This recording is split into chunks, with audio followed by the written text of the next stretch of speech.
We will go ahead and call the meeting to order since I believe all the trustees are present. And will the secretary please take the roll? I will.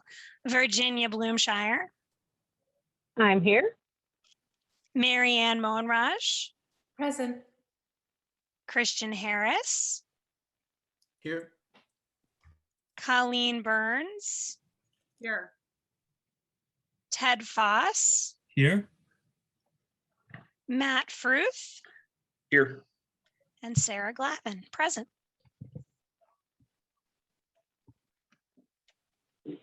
Yes, Marianne could hear you. Thank you, everyone. We will move on to the approval of the minutes of our February 23rd meeting. Does anyone have any changes or edits to it? Any comments? I did notice that I was marked absent. I was actually late. You were absent for the roll call of the Okay, right. of that approval of minutes, but there is a, if you notice in agenda item 1, there is a timestamp for when you did arrive. Okay, thank you. I'm sorry. Okay. Is there a motion to approve? So moved. I've heard a Second. moved and seconded. Any further discussion? Hearing none. Will the secretary take the roll call of the vote, please? Virginia, Yes. Mary Ann, Yes. Christian, Yes. Colleen, Yes. Ted, Yes. Matt, Yes. and Sarah is yes. The minutes are approved. Thank you. We will move on to our public comments. I did not receive any communications related to public comments. David, did you receive anything that needs to be read? I did not in advance. I do know that there are a few people in the meeting who are members of the community. They may wish to have a statement at this time. If so, Matt, you can call on them and they can unmute their microphones. Is there anyone who here is attending as a guest who would like to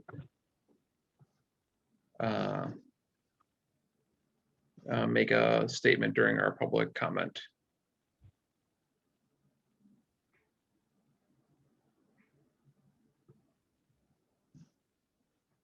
I want to give anybody a chance. You can put something in the chat for the record as well. But hearing no one speaking up is making comments, we will move on to our board comments, trustee comments and board calendar. Matt? Yes. I have a trustee, just a question that was raised with me that I wanted to bring to the board. In the wake of the recent murders, the Asian American community in Oak Park has been meeting and in various forums, both on Zoom and there was a gathering in a park a couple of days ago, a vigil community gathering. And they are, there's a letter that a lot of people have signed on to that's going to the schools asking for some sort of a teach-in or other kind of response along those lines. And I think, and they asked me to find out if the library was already planning something like that or would be open to something. So I don't know if this is a question for Juanta or David or whom, but they were thinking some sort of, community event centered around anti-Asian violence and tied to the recent events. So I'm raising the question, I guess.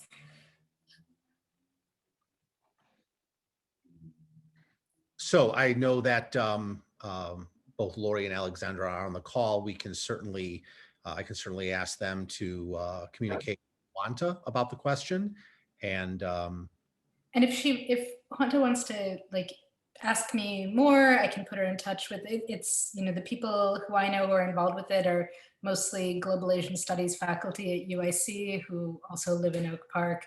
And they would be really happy to help with putting together a teach-in event of some kind that maybe we could hold over Zoom.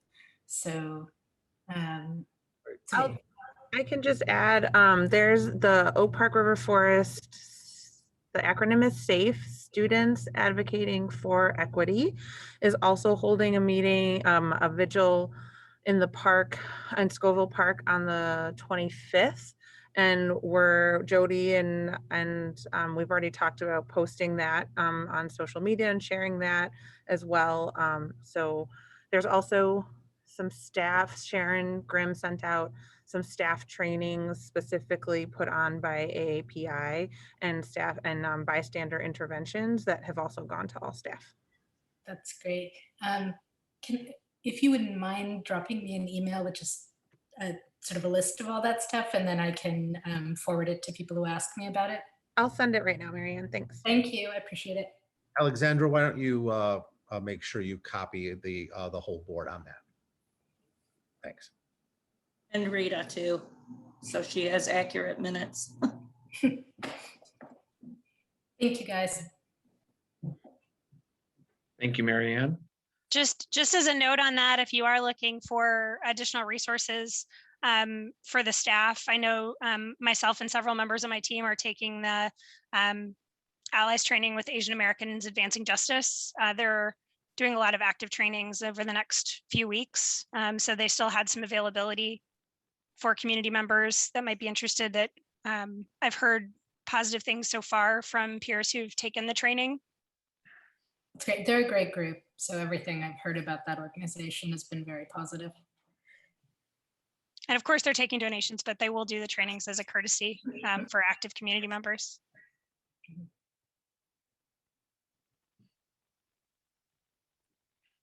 All right.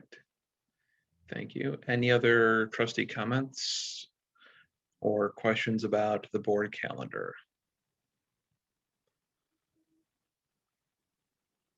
I did have a quick question, David, just as a follow-up from some of the conversations I think many of us are having out in the community related to the upcoming elections. There were some questions around what, access priorities we were going to be announcing around, updates for moving to the next phase on specifically, I think access to Maze is what I'm mostly hearing because I'm in the south part of Oak Park. Yep. So just wanted to touch base with you on that. Sure. We expect to make announcements at the end of this week to staff in the community about what we expect to do in April in the Maze branch and some of the limited services we expect to reintroduce then. So you should be, and the community should be hearing more in a few days. Thank you. Wonderful. Anything else? Christian, Virginia, Colleen, Ted, anything from you? Okay. We will move on then to David's report. Yes, so we have, I've invited both Tatiana Swansea, our Restorative Practices Coordinator, and Robert Simmons, our Director of Social Services and Public Safety, to begin at the beginning of staff reports. Tatiana is going to talk first about her role and work as the Restorative Practices Coordinator, and then, and you certainly can ask some questions if you want.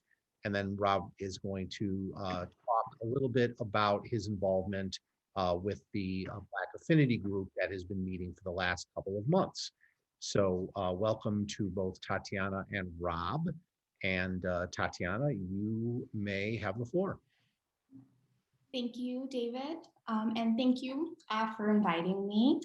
So yes, I am the Restorative Practices Coordinator, which is a new position that began in January. And by restorative practices, we mean really focusing on building, sustaining, and repairing relationships, both within the library and in the community. My own, just to speak briefly about my background, my own beginning with restorative practices really happened thanks to Stephen Jackson, the manager of Teen Services, who really ushered in, I believe, restorative practices in the library. And he, in many ways, leads restorative practices in the library. And he was instrumental in last year enabling a group of us at the library to become trained facilitators in circle keeping. For anyone who's not familiar, briefly, peace circles are rooted in Indigenous practices, and they're a way to have really conversations, discussions in community where everyone has an equal opportunity to speak, and you really, you agree on guidelines and shared values, and come to either some kind of consensus or support or just hearing each other's stories. And my work in particular has been focused on anti-racism and really a holistic view of anti-racism. And by that, I mean that a big part of my role is in working with staff and community in recognizing and facing racism in yourselves, in your community, but then also just as important to me is having opportunities to really center and celebrate stories and perspectives of Black people and also other people of color, other people in marginalized communities. As I identify as Black, a lot of my work is focused on Black stories and Black people, but I also look for opportunities to elevate other stories and to let other people lead and support them. Also, in my view of anti-racism, it includes finding ways to take care of yourself, support yourself, and then also to help the library really build relationships with other organizations that are for and led by people who identify as Black, Indigenous, people of color, and also patrons who identify as such. And so some of the work I've done so far, particularly in these last couple of months, though I would say the work really started last year. The end of February, I coordinated and moderated a program called Celebrating Black Futures that I was very excited about, I'm very proud of. And that was an intergenerational panel of Black artists from a teenager up to a more experienced late career artist who all use different mediums. And the first half, they performed and shared the art. And the second half was really a conversation on Black joy, really, and Black art and community. I also was, for the library, on behalf of the library, I worked on, we co-presented an event with 11 other libraries for e-viewing. Anyone is familiar, she's a sociologist with the University of Chicago and also a poet, and she was in conversation with Natalie Moore from WBZ, and we had about, in total, 840 people who participated, and about 110 from Oak Park, or who listened in virtually, so that was great. It was a great conversation.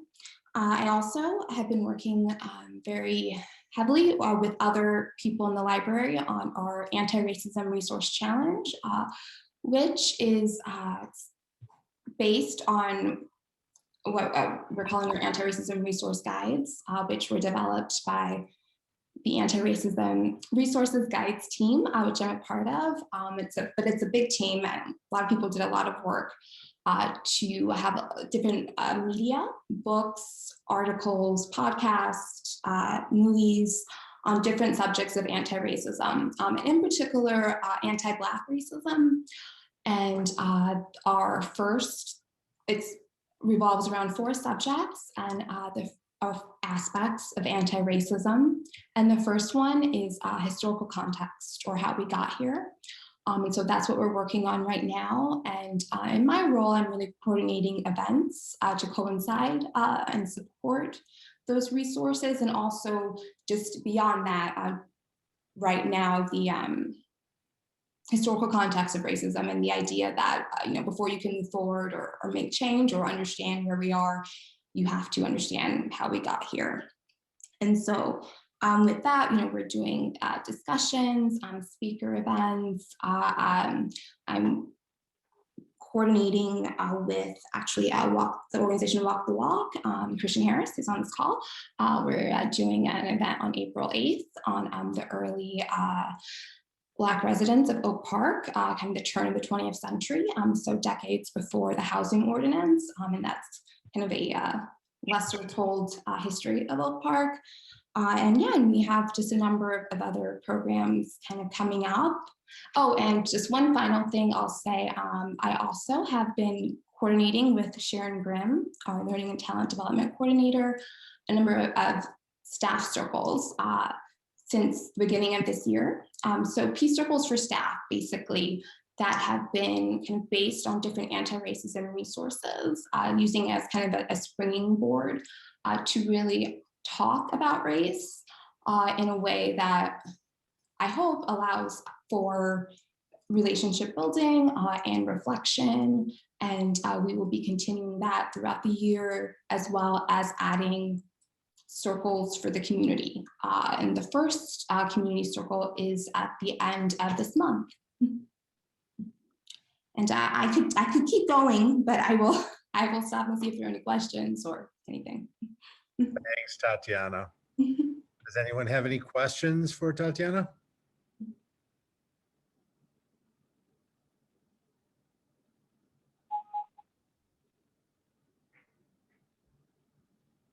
I hear none. I don't, but I would like to comment that back last year when we had been considering the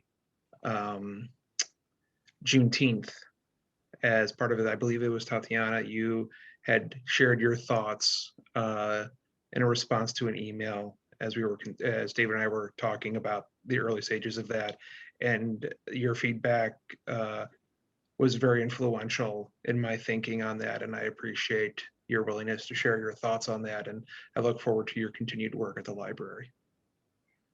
Thank you. Thank you very much for saying that. I do remember that. And I appreciate your willingness to listen and and think about it. I'm excited that coming up, we do have Juneteenth off. I should also, I'll just note, I don't know whether people saw that Evanston today put in reparations regarding housing. And so I wonder whether, I'm not quite sure where this would fit in exactly, but I imagine Oak Park will be having more conversations along those lines. I know Christian made a presentation to the village board, and so that might be something for the library to, I don't know, host a discussion of at some point or something like that, right? Like have the community start talking about it. And I'm glad you said that, Marianne, and that's something that I know I definitely have been thinking about and talking about. And I think that is where we are headed. I'll drop a link to the NPR piece on the Evanston reparations into the chat. Just.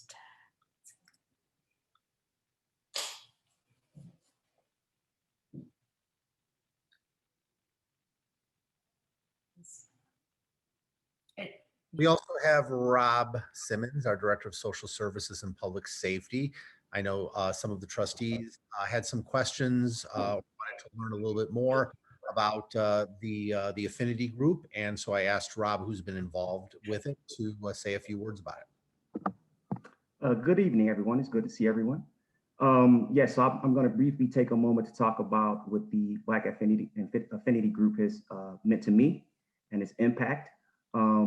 First and foremost, it's a group and a space and a platform where Black staff, and not particularly me, I can feel safe.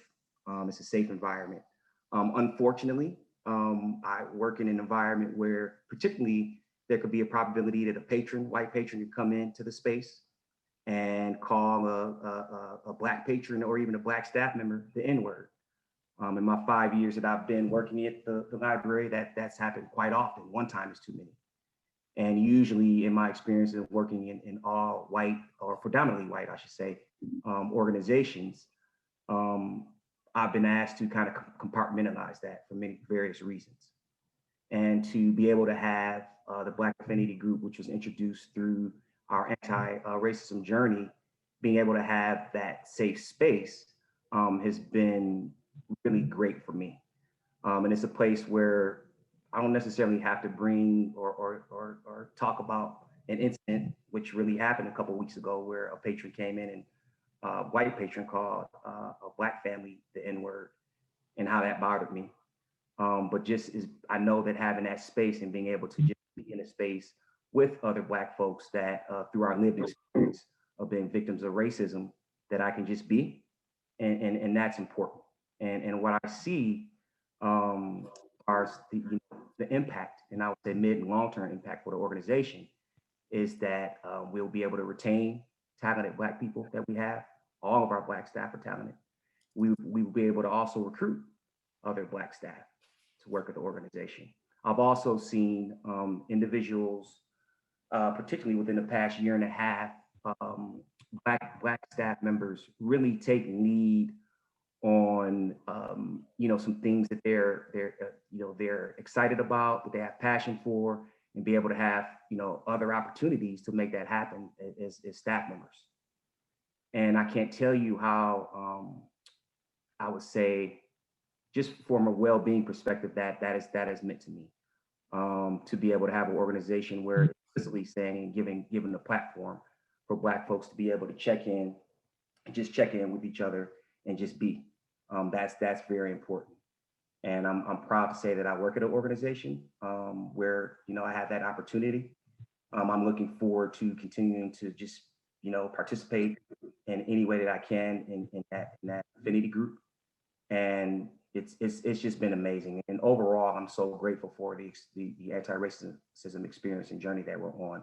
But that's, you can each, the group may mean something different to another Black staff member, but I think it's important that I can really share my experience thus far in that group.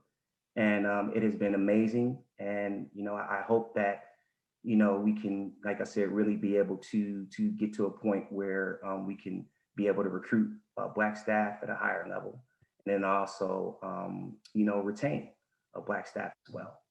So that's kind of just a little summary in a nutshell of what the group is, meant to me, and some of the observations of the impact of the organization that the group has had. And I'm welcome and open for any questions at this point in time.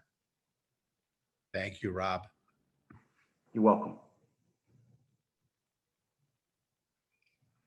I mean, I'm not sure if this is a question for Rob exactly. I mean, it sounds like the Black Affinity Group has been incredibly valuable and useful. I'm just curious what other affinity groups we have or maybe developing going forward. And, I don't know, both along racial lines, but also gender or sexuality, orientation. And I'm thinking about when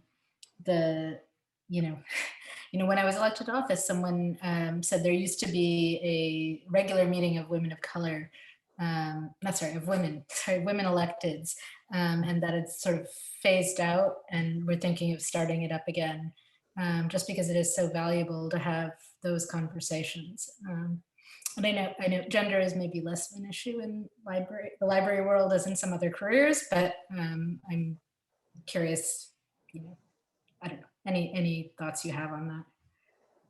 Well, I guess what I'll say tonight is that the development or initiation of additional affinity groups is an objective in the anti-racism strategic plan.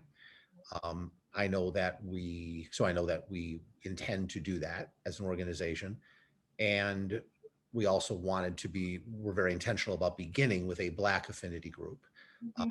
So now that we have, and that group has been meeting for a few months now, and once we have an approval of the strategic plan, I do think we can begin to talk more about the other kinds of affinity groups we might need or want, and begin trying to form some of those.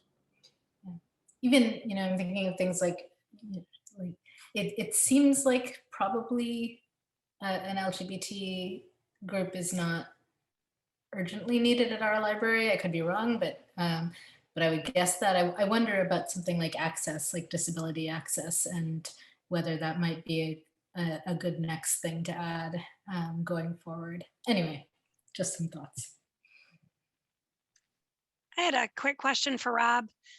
First, I just want to thank you. I don't think I hear enough about the journey you're on, and hearing your experience is frustrating on a lot of levels as a board member, and making sure we're responding as we need to support that. But I think this is a bigger question for David.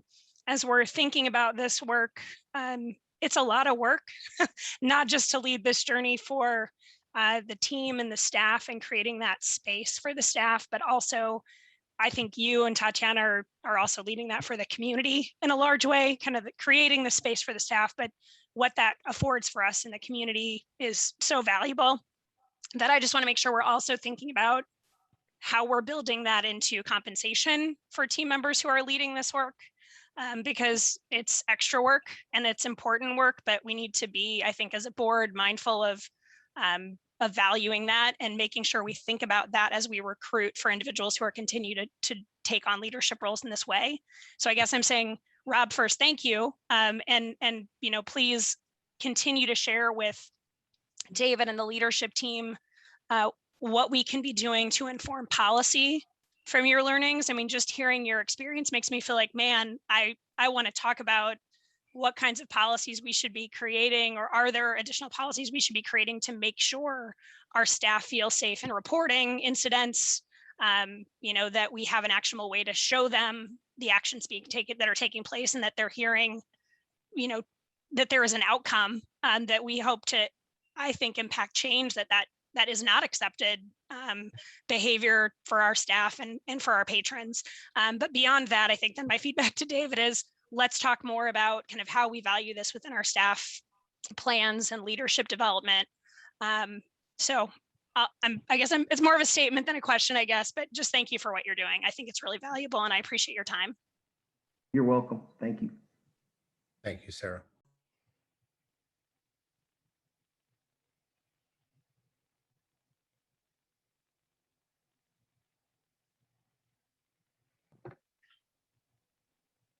Thank you, Rob, for sharing that, and for Stephen for sharing those experiences, as troubling and awful as they were. It is important for us to hear that those things are still happening, even in our midst. And I appreciate you both sharing those experiences with us. It's important for us to know where we are, to have a true understanding of where we're starting from in this work. You're welcome.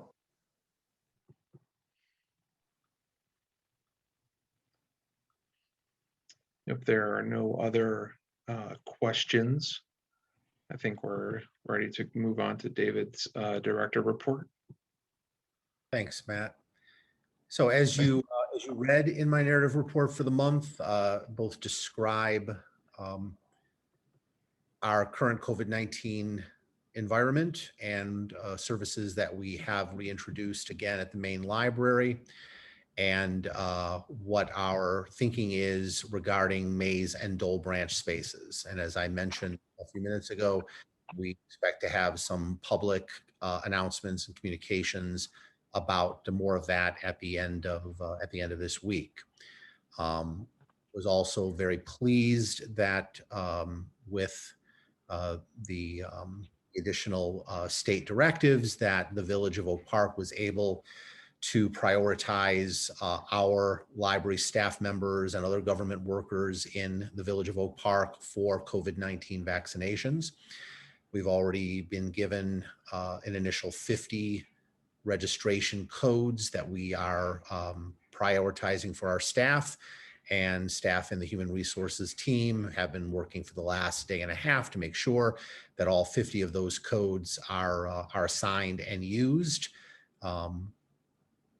With respect to equity, we did begin with by prioritizing that for part-time staff who are currently working with the public in the building, full-time staff who are working with the public in the building, and then part-time and full-time staff who are working in the building.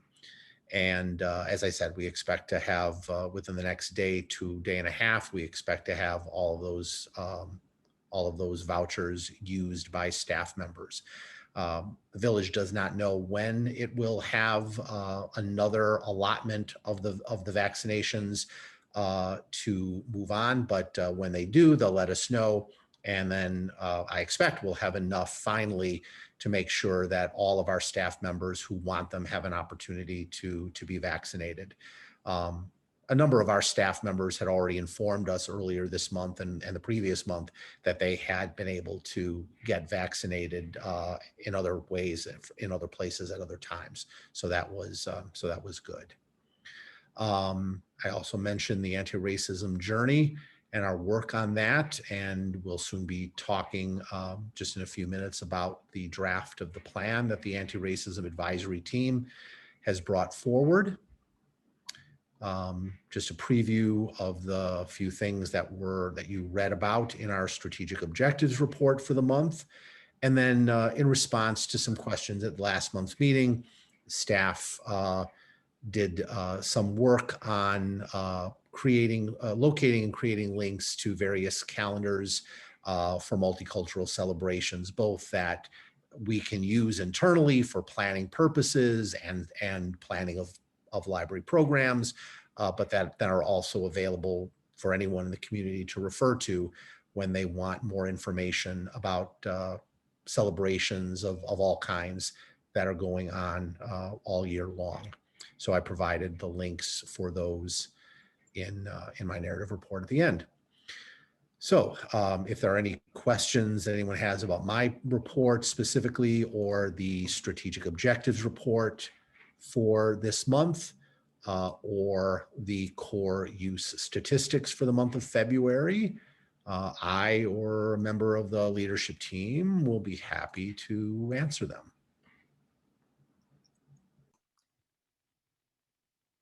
I feel like I'm always the first to go, but I'll just note one of the things, and I know the iGov report is coming, but it's relevant to the COVID stuff. So I'll just mention that at the iGov meeting on Saturday, one of the things we talked about is the CDC issuing new guidelines for 3-foot distancing rather than 6-foot. And that is, I'm not sure if it's completely finalized yet, but I think it is changing D97's their plans for coming back.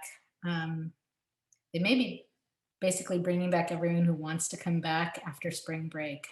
If you want to stay remote, you can stay remote. I think that's not finalized yet. Don't quote me on it. And I may have misunderstood what the D97 person was saying. But if that happens, I just wanted to make you aware, because the library may get additional pressure from the community at that point. Thanks, Marianne. I did notice that in the course statistics, I'm not sure if it's this chart, but under program participation, that was way, way up. And I was surprised, the program attendance. I was surprised because program attendance is defined as the number of attendees at programs held inside the library. Well, for our intents and purposes now, Ted, inside the library means inside a virtual space of the library. Okay, but I mean, that was a huge jump, and it was kind of interesting. Are people just getting a cabin fever? Well, that may be, but I think it also has to do with special celebrations in the month of February, such as Black History Month, and the fact that our staff are responding with a lot of program opportunities.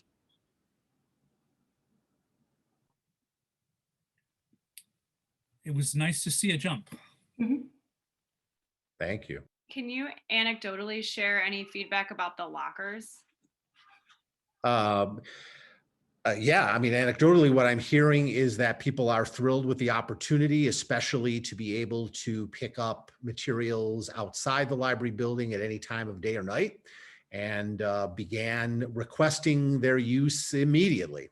So And Lori and or Alexandra or someone else might have something more specific they want to share, or Elizabeth, who's also on the call. But I think that they are so far have been very well received. I can add few details. I asked Kathleen, who directly manages these initiatives from beginning, that overall from beginning about 50 patrons used the lockers, but those are mostly users for inside lockers, which we started using originally for devices. And about 30 people signed already for the system, so they can have app and account with them. For external lockers, we got some interest, but this also depends on the items which patrons have available. Some patrons express interest, but these items were not available yet. So, but we are getting interest and also got positive feedback on social media that, okay, great news, awesome. But we have not promoted widely until now because we wanted to also be careful, do not overwhelm with too much demand at the beginning. But overall response is very good, and we are getting interest and incorporate this. And we have not promoted yet this 24/7, which we probably will do maybe like within next few weeks as part of expanding services and providing more. Thanks, Elizabeth. Yeah, I did wonder whether you might, like, if it expands too quickly, you might get overwhelmed. So, you know, sort of a graduated rollout makes some sense. Yes. Yeah, thanks for that. David, I had a quick question regarding some of the conversations I'm hearing in the community around this most recent round of funding for the American Recovery Plan, that there are some distinct dollars that have been called out for learning loss and interventions for summer enrichment. Is that anything that we've heard conversations from D97 or D200 on, you know, partnership or desired programming engagement related to kind of how we're going to navigate bringing a large population of students back into a more consistent full-time classroom environment who frankly had some significant learning loss this year? I specifically have not been asked or invited to any conversations with either district about that. But Lori, are you aware that any staff or faculty at the districts has approached us to have a conversation about that?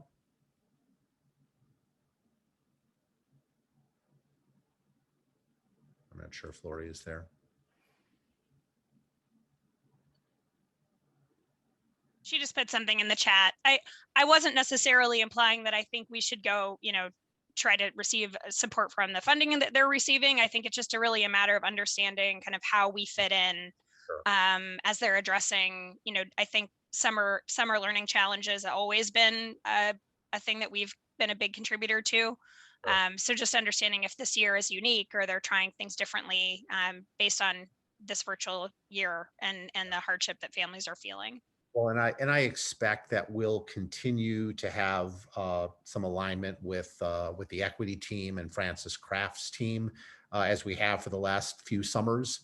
So I think that's a conversation that we can be having with them because, you know, they're doing their work together, particularly with District 97. Thank you. Appreciate it. Sure.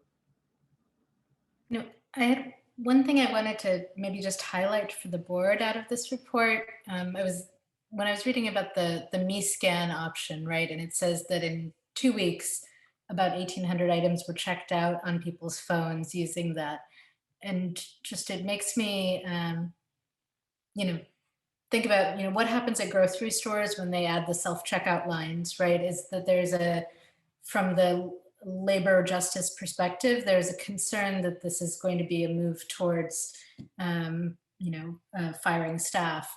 And I don't think that's what's going to be happening here, but I mostly want to sort of say it does open up potentially opportunities, right? If members of the community are comfortable using the MeScan app, that may free up some staff time that they may end up being able to redirect to things that can't be done by a phone app, right? So just I don't know, just as a framing, something that's going to, you know, as more automation comes in, that's going to be an ongoing conversation, I think. David probably has many thoughts on that, but. No, well, and you know, and remember too that most of our materials checkout activity is already done Right. through technology individually by patrons. This is just, you know, through kiosks. This is just another way for patrons to be able to do what they're already really doing. And you know, just as when we added more of those kiosks years ago, and people were wondering whether that meant that we were going to reduce the number of staff members that we have. I think people quickly realized we were not. We were instead finding other kinds of engagement work for those staff members to do. Yeah, I think that was mostly just sort of framing it for the board is like if you end up like if you end up hearing people asking those questions again, which they do kind of like tend to come up with every election, just I think it's useful to remind people that there's all this work that librarians do that can't be automated, right? So. Correct.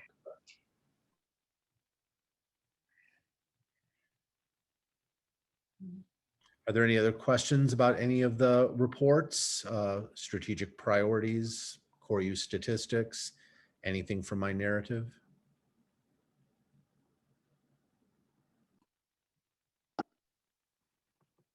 Hearing none, we'll move on to financial reports. We have our disbursements report here. Is there a motion to approve? So Bueller? I do have a question.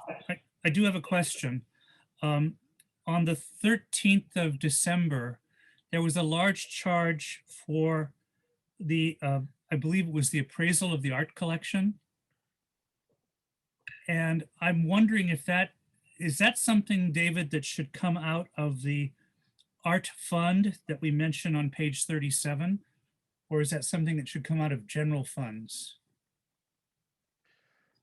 That expense, I think, could be for auditing purposes reflected from the art fund. I mean, that is money I think that could be used for that. The art fund is typically for the acquisition of art, but I think for the appraisal or the reappraisal that we do once every few years, I think that's a perfectly acceptable expense from that fund particularly. I would like to see that happen. All right, I'll talk to Jeremy and make sure that when the audit is completed that the expense is reflected that way, certainly. Thank you. On that note, I never actually thought too much about this, but what and I'm sorry if I should know this or if this has been in the packet before, but what is the art appraised at, I guess? Do we have a figure? A total figure for the entire appraisal? We do. I don't have it in front of me, but it's well in excess of $1 million, I believe. Is that right, Jeremy?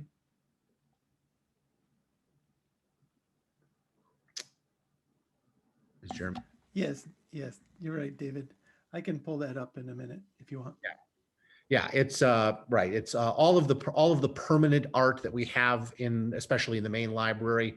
We have appraised once every 3 years or so, just to make sure that it's current, especially for insurance purposes. As you know, we have several very highly valued pieces in our collection, and when all of those pieces, the appraisal is added together, the sum is well over $1 million. David, I think looking at I just have the 2017 up, and it's there are some differences. The total value for the ones we have are $784,000. Oh, it's lower than it used to be. Okay. Yeah, so some went up and some went down. Okay. But that was a 2017. I can update that and send that out for everybody. All right, great. I think for a future date, this does lead to a question that when we had that ad hoc committee that looked at the art and acquisitions, the question did come up that I think should come before the board as to whether or not a library is a proper place for $1 million collection. And it's just something that we can speak about maybe when we have our year and kind of strategic planning. Okay.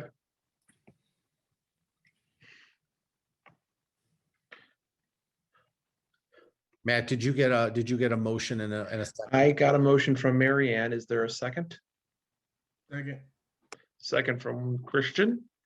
Is there any further discussion regarding the disbursements report? Hearing none, will the secretary take the roll, please?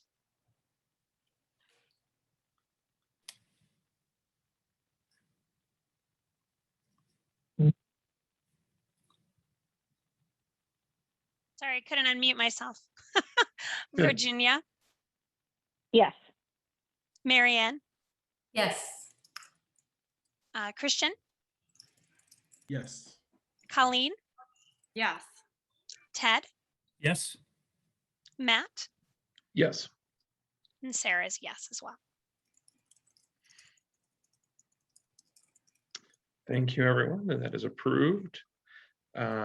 We have our other financial reports, including Jeremy's narrative. Are there any questions or comments that staff wants to make regarding this?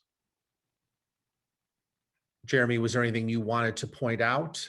If not, then if you have any questions for us, please let me know. No, there's nothing else but what's in there. It's a pretty, January, February, usually pretty quiet before things get ramped up. I think the only questionable thing is the higher percentage on the administration with the insurance. And that's kind of typical where it's prepaid insurance for the year. So it looks like it's much higher than normal, but everything else is on target and nothing unusual coming that we can see coming up. Thank you, Jeremy. Any questions from anyone on the board? All right, hearing none, we will move along.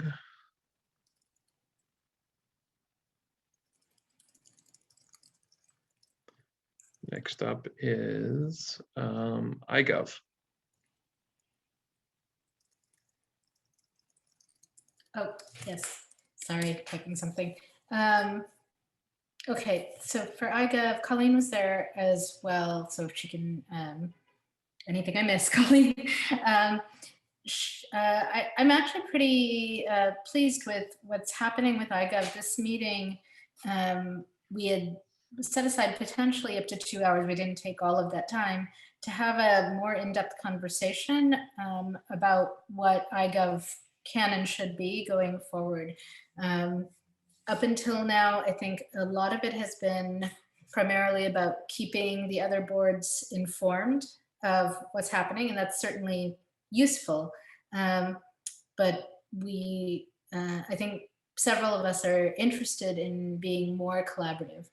There were questions raised about, well, aren't the directors already collaborating all the time? And many of the directors are, but I think the consensus was that even so, there was a value to the boards being aware of at least sort of what the issues are that's happening elsewhere, and maybe taking some time to brainstorm and problem solve.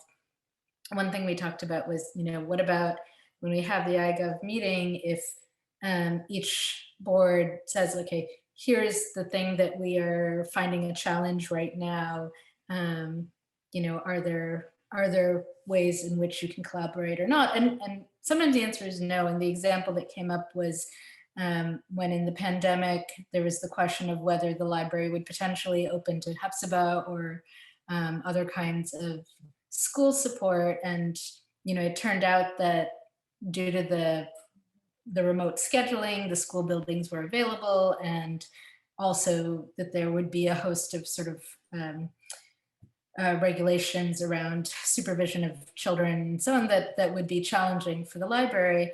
So so we didn't end up doing that, but I think having that conversation was valuable. And so that's the kind of thing that I'm hopeful iGov will continue to foster more of that kind of conversation.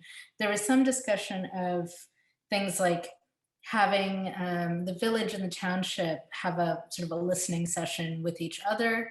I think D97 felt kind of overwhelmed with that thought. I mean, you know, not to speak for all of D97, but the representative from D97. And I think the schools have been hit so hard in the past year that they are, you know, just trying to get through the days right now. And so anything additional, I think the board member was concerned that that the admin staff just didn't have capacity right now. And that makes a lot of sense to me as well. So, but in the meantime, you know, maybe there's more opportunity for township and library, or library and park district, or, you know, so on, to have some sessions. So we're going to continue that conversation next month. But I thought it was a good start, and it was good to just kind of break out of kind of like the previous sort of like very quick report, go around the circle. I think there's a real opportunity going forward for iGov to be more productive and thoughtful in how we approach things. Colleen, do you want to add anything to that or correct me on anything? No, that's a pretty good recap. I mean, I think the other taxing bodies are interested in continuing this conversation and figuring out what iGov's place is among the various tables, and also being very mindful of the fact that, you know, can't be conducting board business and OMA implications, and it's real. So I think you're right, Marianne. I think, you know, the conversation's going to continue, and we'll see where it goes, but very fruitful.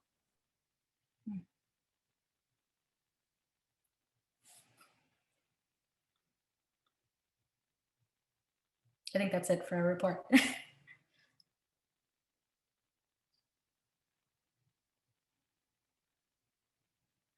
Sorry, I was on mute. Okay. Council of Governments did not meet this month. We are due to meet, I think, the week of the municipal elections. Yeah, I think that's right. Okay. ILA legislation and advocacy, we did a wrap up of a little bit more discussion of the legislative meetup meetings, Zoom meetings, and discussed pending legislation that was beginning to get filed. And with the new speaker, Representative Welch, our neighbor to the west, having committed the House to having substantive, or I should say, referring bills, every bill, to a substantive committee, is creating a lot more work for everyone tracking legislation, because the certain bills that wouldn't necessarily go anywhere because they were, for lack of a better term, a nuisance bill, you know, just to add, you know, for someone to say they filed a bill on this issue, instead of those kind of just petering away in an obscure committee, they're now getting assigned out to relevant committees and some level of hearing action. So it's creating a lot more work for a lot of people tracking things. So we're trying to keep track of what may actually advance in ways that didn't happen before. So we will keep we're keeping an ear out for anything that we need to mobilize the library community around for policy and legislation impacts. But there's so far, there's a few things on the ILA website, but I don't know that there's anything we're too actively concerned about at this time.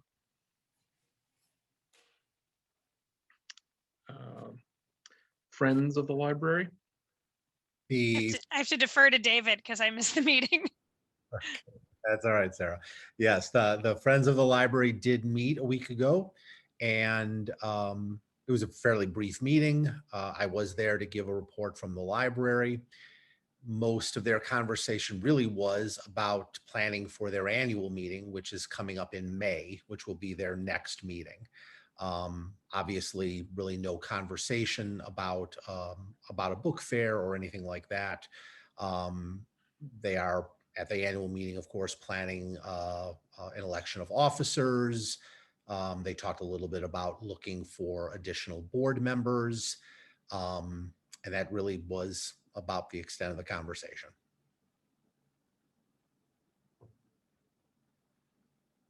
Okay.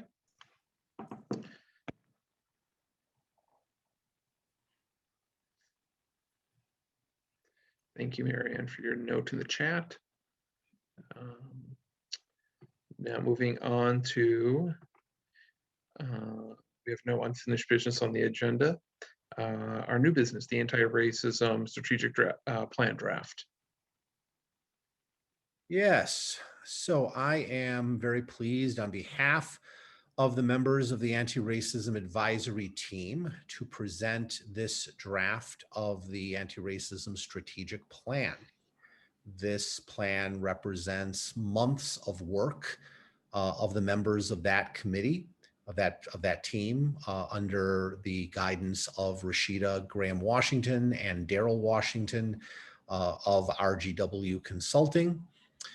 And I am presenting this, as I've mentioned in my report, in two companion documents, the Anti-Racism Strategic Plan draft, which is on your screen now, which constitutes or comprises all of the goals and objectives of the plan for both internal and external practices. This is presented for your review and eventual adoption when you feel that you are ready to adopt it. The other document, the companion document, is the action plan. And this is an ongoing working document that includes information to inform all of the actions that we would be taking throughout the year to achieve the objectives in the strategic plan.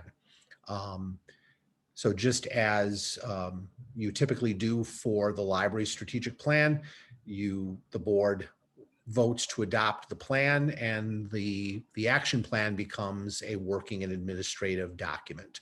And so that's how I've presented it. I definitely wanted you to see both documents and all of the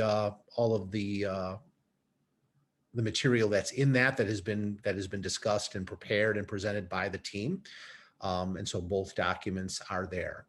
And of course, we have a few members of the team on the call, including Rashida Graham-Washington herself, who was kind enough to join us for tonight's meeting and can be available to talk about the plan with you or to answer questions that you might have. Virginia Bloom, of course, your colleague, is a member of that team. I'm sure she will have some things that she wants to say about it. So the only last thing I'll say is that I've presented this on the agenda tonight for your action. You, of course, can decide that you want more time to discuss and consider it before you do that. So it's not required that you take action tonight, but if you decide that you do, I've given you the opportunity by placing it on the agenda that way. So here are those documents, and I'm happy to answer questions. Otherwise, this is your time to discuss and to consider this. I guess I will say one more thing. It's my intention that, and I've communicated about this with Rashida and Daryl. I've communicated about this with the advisory team. I've communicated with this about the staff, that I think that once adopted, this plan will stand on its own for at least a year. In other words, as a separate plan and document from the library's strategic plan, where we're specifically focused on the priorities of engagement and learning and stewardship, because I think it's the only way that we can, and we'll report separately on our work and actions to work toward the objectives in this plan separately from our reports on the library's strategic plan, to make sure that we're clear about what actions we're taking and how successful we are or what progress we're making in achieving these objectives. I don't think there's any other way to do that. I would hope that after a year or whenever we think it's appropriate, that we can begin to think about the merging, the commingling of these plans into one, when we're, I guess, more confident that the library has really begun to internalize these goals and objectives. But again, the way I've seen this or envisioned this, we'll be presenting these objectives or reporting on actions for those objectives independently to the board each month once we have the board's approval on it. So. I'll start my commentary. I mean, the overall plan looks very good, and I have a lot of confidence in Rashida's expertise and ability to set out a very structured plan and handle it well. I think the only thing I wanted to add is that when just for context, the science fiction community kind of went through this process starting in 2009. There was a thing called Race Fail that was reported on in newspapers like The Guardian and so on. Like, it was a huge international incident. And then there's a Wikipedia page with info on it. So we kind of went through a few years of anti-racist conversation and discussion. As part of that, I edited a volume of essays in response. And so I guess I would just note that one thing that tends to happen is that people go into this with very good intentions and then are sometimes surprised by what they learn about themselves or their coworkers or racism in general. And it can be pretty upsetting. And so yeah, even like really well-intentioned people may end up very unhappy or very angry at points. And maybe I'll just, and I guess another framing of this is that there's often such a desire for politeness and being civil that can sometimes override really important things getting said. So I guess I would just sort of want to state for the record, sometimes maybe you want to set aside some of that temporarily while you're in this kind of process. And I'm sure Rashida can frame all this much better for everyone, but just putting it out there. And I'm just going to throw a link into the chat. This is the introduction I wrote to that volume I edited, and it's called Towards a More Welcoming War. And it was me trying to think through, how do we have these conversations in our community in a productive way when some people are upset and some people are really badly hurt and some people are angry, and we're all trying to take care of each other. So there may be some useful bits in there.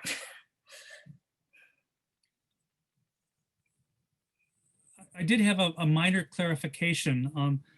As I read the document, I had to look up what BIPOC was, and it would be nice if the first time that's mentioned as an acronym, if we knew what it stood for, because this is something that is relatively new.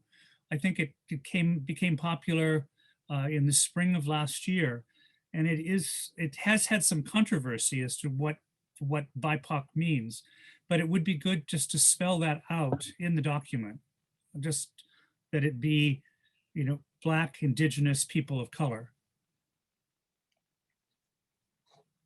I had a question. And Ted, I don't think these are finals, so we'll have acronyms, and I know there's some other wording that we as a team have been working on that's going to be shifted around. There's a few OPPLs that are going to change to library, and a few other things that are going to get clarified and sort of solidified before we have a final. Okay, thanks, Virginia. Thank you, Rashida, and the team for this very thoughtful report. I had a quick question about what the intent is to hold this out, if any, to the public. So currently, you know, it's an internal guide, but I was curious about how we are going to communicate this work to the community at large. Well, that's a very good question, Colleen. In fact, a big part of the work plan for us is that Rashida's team is working with us, particularly Jody Colo and her team on, is the development of a communications plan specifically around our anti-racism work, not only to determine how best or what the most appropriate ways or most effective ways are to communicate about our plan and our objectives with the community, but also how to position communications internally and our communications team in a way that we are responding more effectively to the needs of Black community members of color, marginalized community members, so that so that we're not always assuming perhaps that we understand how people need or want us to communicate with them about the organization and what we're doing, but understanding how that communication needs to be worked on, modified, determined based on what we're hearing from those communities themselves. So I know Jody's on this call, and I know she's been working very carefully with one of his team members, Mickey Grace, to begin working on the objectives of that communications plan. So I hope that helps a little bit. Yeah, we fully thanks, David. We fully recognize what a big deal this is, and definitely have a layered approach, if that's helpful, also a targeted approach. I don't think the intention is to take the document as a PDF and pop it on the website. So I think there's a lot of different perspectives that need to be thought through and incorporated. I hope that we're able to continue our work with the advisory team on getting some initial feedback on that, but also Mickey Grace is one of Rashida's colleagues who is most specifically helping us, our team, but also all of us, because it's not going to be just communications who's doing the communications work. I mean, that is the nature of our library. Is we have we have an engagement team, we have people who have the term outreach in their title. This is a lot of how communication is gonna work. So I know you're probably thinking, but specifically, what are you going to do? And I want to be able to answer that question, and I'm hoping to be able to answer it a little more specifically in the next couple of weeks. So thanks. Thanks, Jody. I had a couple thoughts.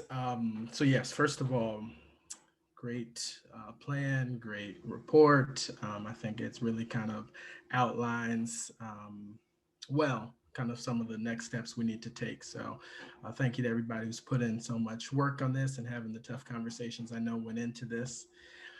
Two main thoughts. The first is actually around the term Black, Indigenous people of color.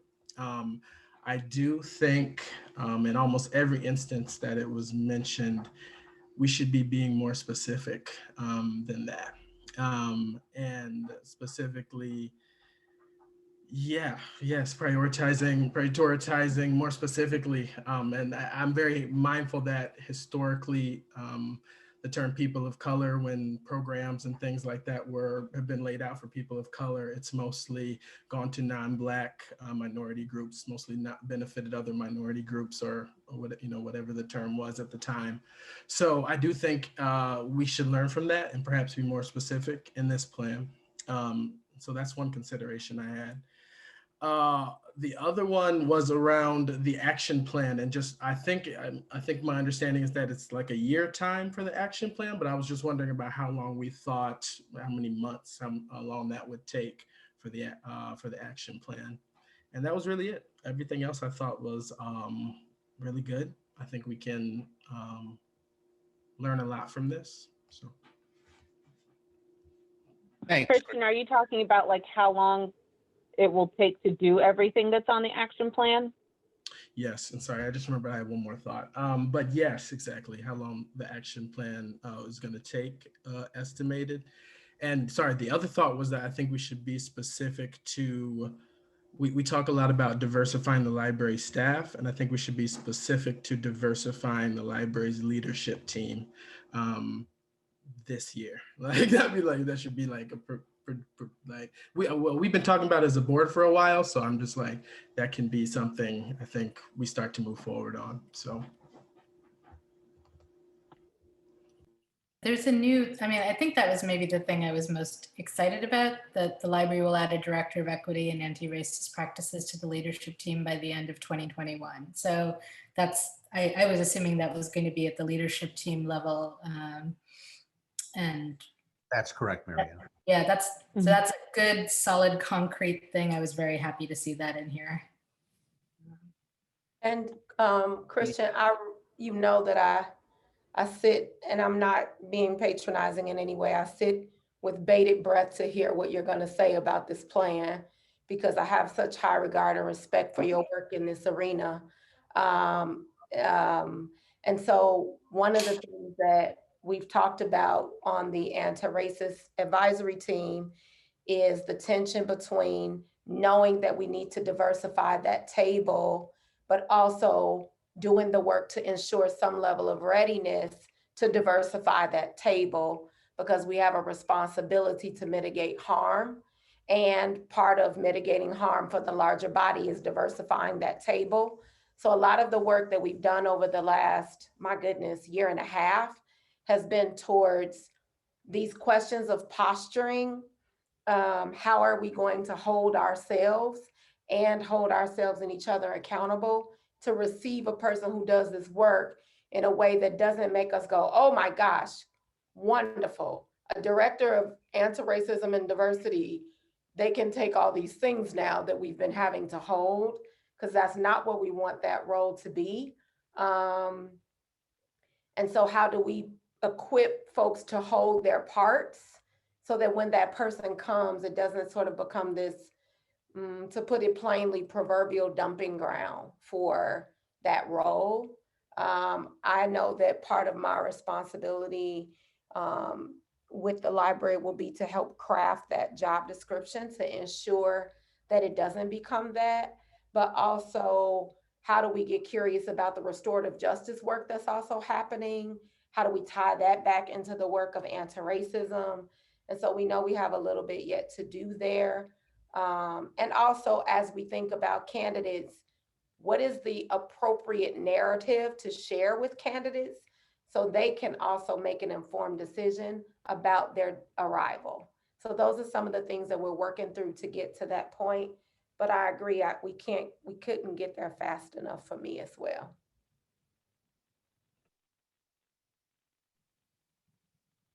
thank you. No, I appreciate that. And yes, that's why I hesitate to say anything, because I know you have a plan and like a journey that you're taking us on, but wanted to share that. And yes, I definitely I think I understand all of that.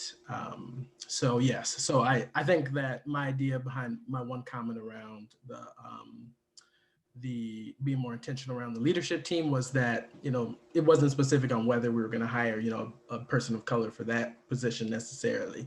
So that's why I kind of made the comment. But other than that, I'm trying to think, do I have any more comments? I don't think so. But I think I would like to know if any of the other board members have an opinion on the Black, Indigenous, people of color language in the document.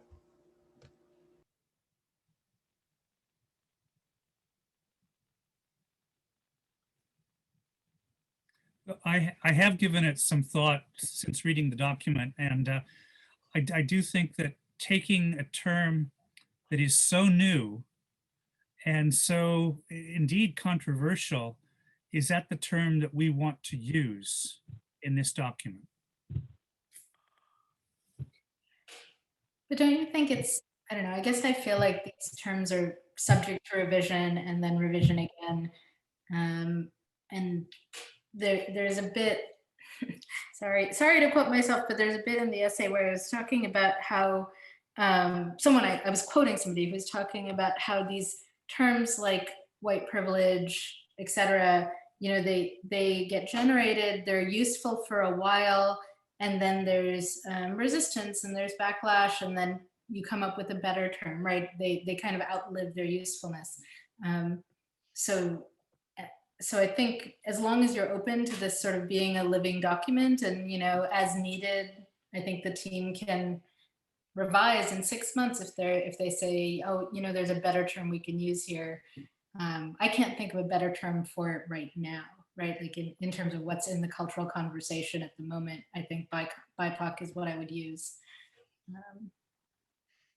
To what Marianne said, there was a lot of intention put into this, that it should be a living document, that the next steps and to Christian's question, the timing of the next steps should depend on making sure that the first steps are solid and making sure that when we do, to what Marianne said, if we find a term that's going to work better, if we find a better tool in the language for what we want, there's nothing saying that we can't update this and replace the words, or, it should live and grow and breathe as our education, as we know better, we do better. And this document should reflect that.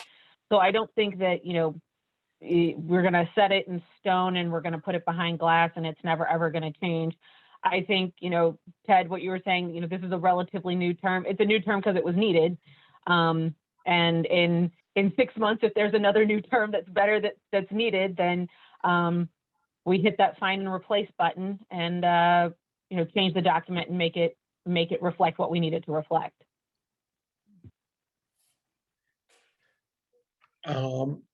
I really appreciate this. Was a really enlightening read for me.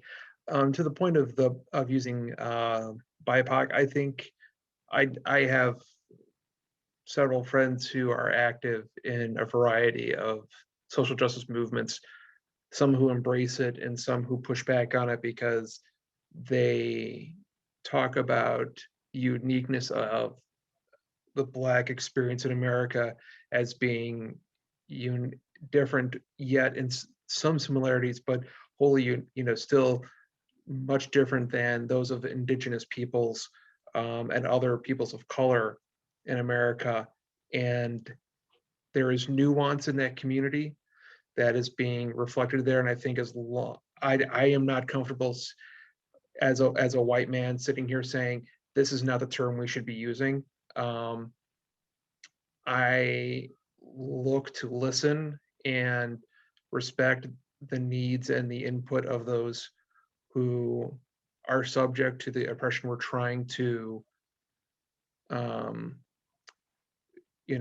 advocate for and address their concerns to what they are telling us is the best way to refer to that community, so that I can be the best ally and advocate for them in this process. So I think that for me, I am comfortable with that in the document, and I think as with any document, we may at least, I think one of the things we had the early conversations with Rashida was language. What are the words? What do they mean? And that if there is a possibility of providing something like that, like laying out what is BIPOC in like the first time it's referenced, or other terms, if there's other terms that we want to make sure that we are providing clarity around when we are talking about it, what are we meaning from that? What is the space of which we are putting those words into our action, so that we're not getting, people are not looking to hold us to a different standard than what we are trying to communicate out there, is my hope. Yeah. Hello, everyone. This is Rashida. I want to provide a little bit of context for the language selection in this case. If I am honest, I will start by saying I am not the hugest fan of BIPOC, but I am more a fan of it than POC because I literally have no idea what that is by itself. Like on its own, I don't know who we're talking about at all. And given the two things, I'll start with the local and move to the national. On the local front, I entertain more of these conversations than probably anyone should in a given week. And I listen to the language of the community and what it accepts. And then I, having taken that pulse, kind of try to figure out what's most palatable for our particular community, and then use the language that has felt palatable even in the worst of situations. And we've seen plenty of that lately on social media. So if this doesn't get darts thrown at it in the worst of context, I think maybe that's language we can get away with. And then on the national level, when I look at the historical context, first of all, let me name my own implicit bias as a Black woman who is also Indigenous. So let me name that implicit bias, because there's no such thing as these decisions not being informed by our leanings, right? But that said, when I look at the national history and context of our particular country, I think this is the language that causes us to become most curious. And in some ways, the conversation we're having right now begs that point. I hope that people will get curious about the language we're using and why we're using it this way. And I think that's maybe one of the greatest gifts that this term BIPOC has to offer us. Because this is a strategic plan around anti-racism, I thought it was the better way to go. We typically in RGW refer to the short version is HIT MPGs. And if you've been in training with me, you've heard me talk about HIT MPGs, which stands for historically, intentionally, and traditionally marginalized people groups. And we say that whole thing every time because that language causes people to get curious about what that is and who that encompasses. And that's what we want. We want that curiosity. But because this is anti-racism, this strategic plan in some ways is not yet about the LGBTQIA community unless we're talking about it intersectionally. It's not about disabilities communities unless we're talking about intersectionality. So I chose not to use that terminology because when we start to move into those other places, there will be language there that discriminates or makes the distinctive between what this plan sets out to do and what that work is. So that's sort of the underpinnings of how we landed here, both from a local context and from a national historical context, with the caveat that I will always be informed by my own implicit bias. I'm aware of it, but I certainly feel like there is a necessity of prioritization of Blackness and Indigenousness in the work we're doing in this country right now. The other thing is, given the last 2 weeks, I am also glad that we have included together, like BIPOC as a term, maybe hasn't been more relevant in our articulations as it has been in the last 2 weeks, as we're naming some intersectionalities between Blackness and anti-Asian racism. And so we may be evolving more deeply into this language without realizing that's what's happening. So that's kind of where I am today on the language. But like to many people's point, it will evolve as we do. Thank you for that. You might also, I mean, you don't need to do this, Rashida, but I wonder whether just putting an asterisk and then, at the bottom, some, where you have your brief definition of the term, but also a sentence about like, this term, the terminology we use here is evolving and may continue to evolve, right? And then that opens up the space for you to do whatever you need to do going forward. I love that. I had one other thought that is really more about materials than, and I'm not quite sure where materials are in this, if they are explicitly called out, or if it's sort of assumed that if we fix some of this other stuff, the material issues will also be fixed. And by materials, I mean things like not just the text, but also the exhibits and, et cetera. One of the things that is happening at UIC right now in the English department is we are doing a really serious Canon revision.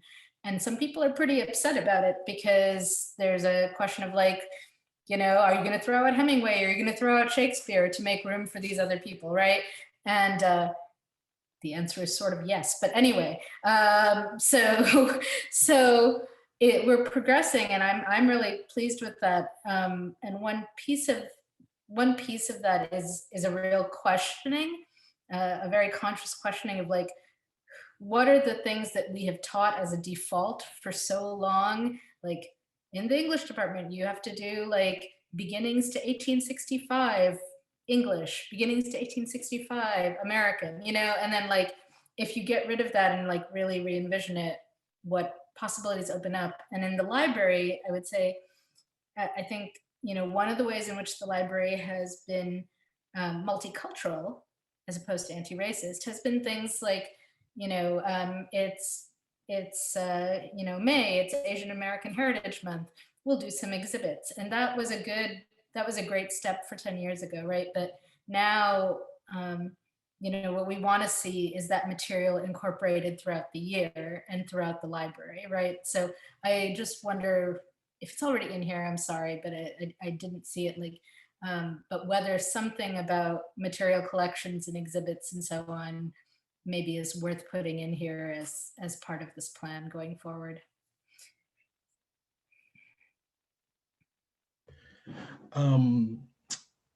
Sorry, nothing to respond directly to that, Marianne, but That's okay. That's okay. It was mostly a note for no, that was all to think about. adding a lot to the conversation.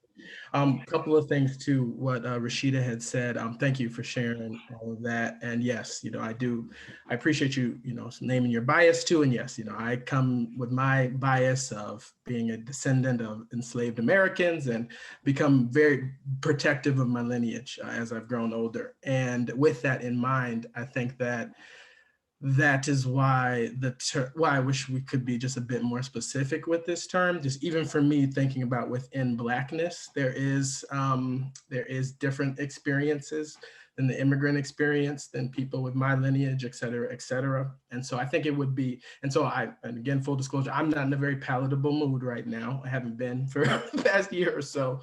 So I'll put that out there as well. But I think it could be really bold if we did say something like we were prioritizing positions for descendants of enslaved people, or we're prioritizing positions for X, or we were trying to make room and space for people with this lineage. I think that could be just as powerful as trying to bring people in as starting to delineate and really focus on where the historical traumas have been. So that would be my thought for this document, but I do understand everybody's thoughts.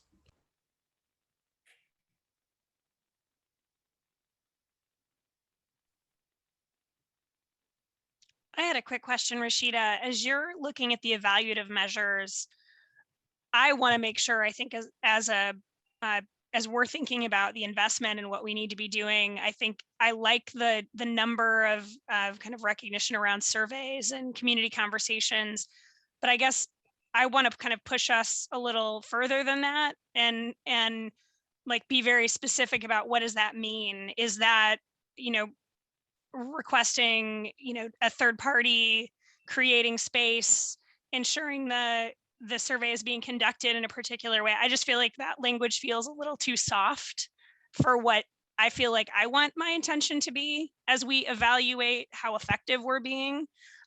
So I guess my challenge is maybe was that kind of you maybe giving a little bit? Would you have pushed for more specificity and kind of conduct and structure around how our evaluative measures are put forward? Or is that kind of standard practice, but you'd welcome us being a little bit maybe more intentional about how we want to choose to evaluate and what we consider being effective, and maybe how we continue to challenge ourselves as a board to see that movement? So that's a really good question, Sarah. And it also in some ways ties to Christian's question as well. All of what you're naming are things I would happily say yes to tomorrow. I just know Oak Park and well, like this is the joy of having a consultant who knows more than just the client, right? And I think that one thing I'm always keeping in mind is whether I want to be or not, there is an iterative nature to this work that gets us maybe further along faster in the long run than certain things being present in what we know is not step one, but what the community might very well perceive as step one. So we have separated the goals and objectives that the board approves from the activities, which includes evaluations, where we can go deeper and become more explicit without it having to be something that is tied to the electoral body that is elected by taxpayer dollars. Do you hear me? I do. I think I just want to make sure, you're right. This is the first of many, many, many steps. And you've got a lens on that I don't, and I appreciate that. And I want to just make sure we're welcoming that push in a way to get the movement we know we need. But I respect that and I appreciate it. I think it's helpful to know kind of also as we're working with David and talking to him about, there is, to your point, what we're stating to the community about the way we're going to approach, and then there is the way we expect reporting from our leadership team, right? And it's two separate documents because activities are governed by the executive director, goals and objectives are governed by the board. And so how we develop a communications plan with Jody is kind of ruled by those two distinctives as well, right? Yes. Thank you. I appreciate that. Mm-hmm.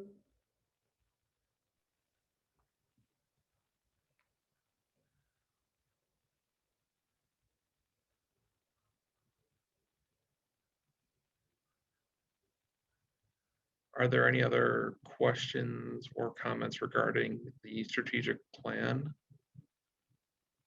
that's been presented to us? Is there a comfort level with approving this tonight, or do we want to see some more development from staff on this? I know, Virginia, you mentioned there were still some things you were kind of working through as a team. Are there things that are significant in any of that, or was that really shaping language? And, is there any change in intention with anything that you guys were thinking through? I don't think there's a lot of change of intention. I think it's mostly around solidifying language. You guys can see it happened in a lot of pieces and parts. So, some things aren't aligning 100%. I don't think there's anything substantive that we would want to change.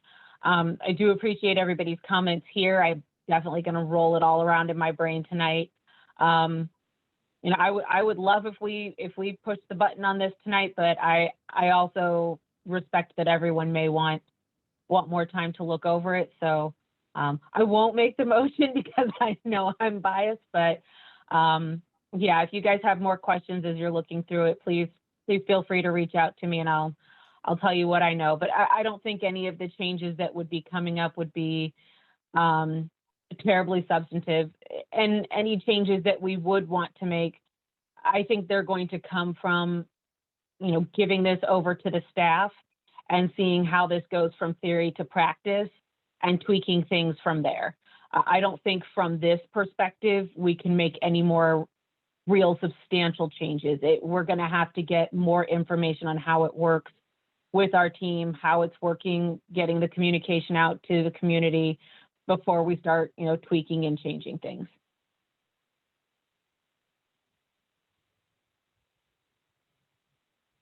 Well, I am comfortable asking for a motion to approve the strategic plan as presented, with the knowledge that there will likely be some small wording and grammatical changes, but for a substantive document, it will be what has been shown to us this evening. Well, so yeah, I mean, I'm gonna vote yes on this, with concerns being noted. And yes, just as something, I'm rolling off the board next month, so just as something to think of about as this continues, and just that, although I won't be on the board, I will be, still trying to stay involved with the library and hoping that there is that focus there, when it comes to the hiring efforts of the library. I will take Christian's statement as a motion to approve. Is there a second? Second. I've heard a second. Is there any further discussion? Hearing none, will the secretary take the roll call, please? Virginia, Yes. Marianne, Yes. Christian, Yes. Colleen, Yes. Ted. Ted, did we lose you? Ted, you're muted. Yes. Yes, and I assume that the motion includes those caveats that we've talked about. Yes. Yeah. Matt Fruth Yes. and Sarah's yes. All right. Thank you, everyone. Thank you, Rashida and the staff who worked on this. I look forward to being a part of its implementation this coming year and the years going forward as well, because this is work we got to keep doing and not just 2021. Thank you all. All right. At the end of that, we are now going to proceed to a motion for closed session. So the way this is going to work, I'm sorry, before you do that, Matt, just just a little logistical considerations. So the way it'll work is I will leave this meeting and open that meeting just long enough to get you started and have you assigned as the co-host of that meeting, Matt. Then I'll leave, come back here. Rita is going to stay in this meeting to keep this meeting active. Then once you finished your closed session, just remember, it'll be recorded, of course. Just remember to close that meeting, and then you can use the original link for this meeting to return back here. Does that sound okay? Is the closed session the link at the bottom of the agenda? No, the closed session is in the separate link that I emailed to all of you separately. So only the board members received that email with that link. If you need me to send it to you again, I can, but I did email it to you a couple of days ago. If you could please send it again. I've lost it. I say it came through like mid-morning on Monday. Okay, let me, I'm going to open it up and I'm going to resend it now. I don't want to put it in chat because it's a link just for all of you. So just Nope, never mind. I found it. Find it? Okay. All right. So I'm sorry, Matt, you can go ahead with your motion now. I'm sorry. Matt, I'll make the motion, but I want to say thank you to Rashida and to the team for being here tonight and presenting. We're very grateful for all of this clear, hard work. Okay. Thank you. Thank you so much for supporting it. Thank you, Rashida. I'm sorry, David, can you resend it to me? I saw it, but I'm not. Marianne, I just replied all to the email that he sent, so it should be hitting your email box again just a moment. I saw it before, but yes, thank you. And also to all of the other staff who's on here, thank you for all of your work. We have no other agenda items after closed session, so you are free to have your evening back except for Rita and David. And anybody who wants to stay around to keep them company while we discuss. But yes, we have a motion to go in closed session. Is there a second? Second. Heard moved and seconded. Will the secretary take the roll, please? Virginia? Yes. Marianne? Yes. Christian? Yes. Colleen? Yes. Ted? Yes. Matt? Yes. Sarah's also yes. All right, see you on the other side. Good night, team. Thank you so much. Night. Good night.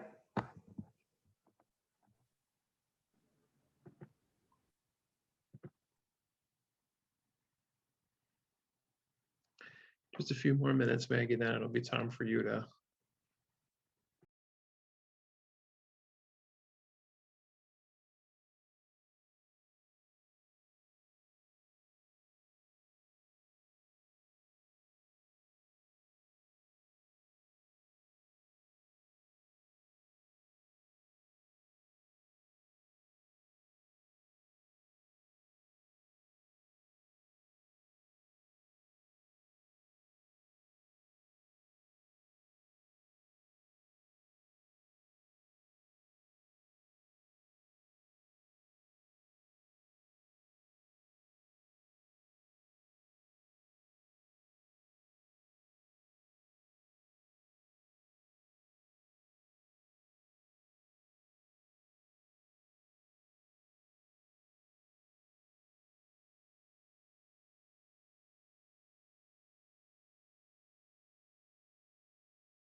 Greetings, everyone.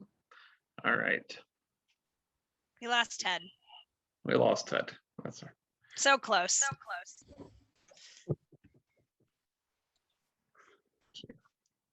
So we are back in open session.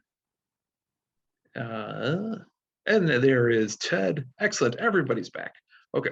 We have reconvened in open session, having concluded our closed session. And having reviewed the agenda, we have completed all items on our agenda for this evening. So without objection, we are adjourned.